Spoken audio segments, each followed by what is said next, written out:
नहीं sir, as I said, these are not times of common sense. Media पता नहीं क्या चीजें कहती है कि किसानों के लिए राजनीति क्यों हो रही है, तो राजनीति फिर किस चीज पे होगी? जो स्टूडेंट्स के मुद्दे हैं, युवाओं के, उस पे होगा। तो हम कौन होते हैं किसी पॉलिटिकल पार्टी को रोकने वाले? एज आई सेड, लोकतंत्र ये नहीं है केवल कि पार्टी, इलेक्टोरल पॉलिटिक्स।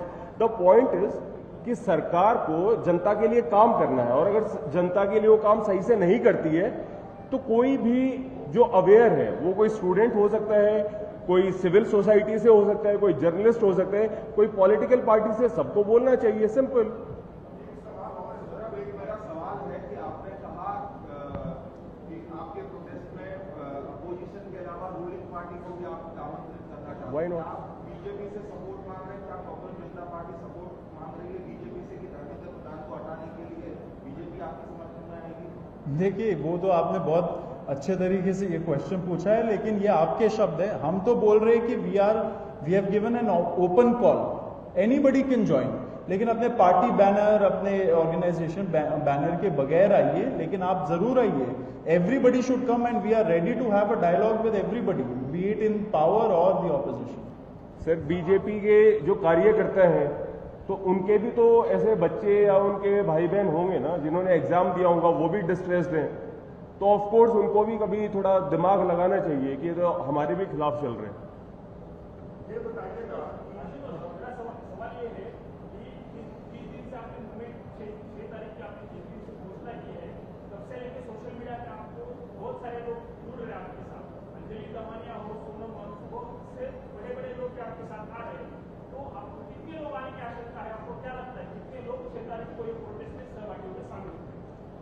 देखिए, कितने लोग आएंगे इसका तो हम नहीं बता सकते हैं। हम बस इतना बता सकते हैं कि ये लड़ाई किसी इंडिविजुअल की लड़ाई नहीं है, ये एक पूरी जनरेशन की लड़ाई है।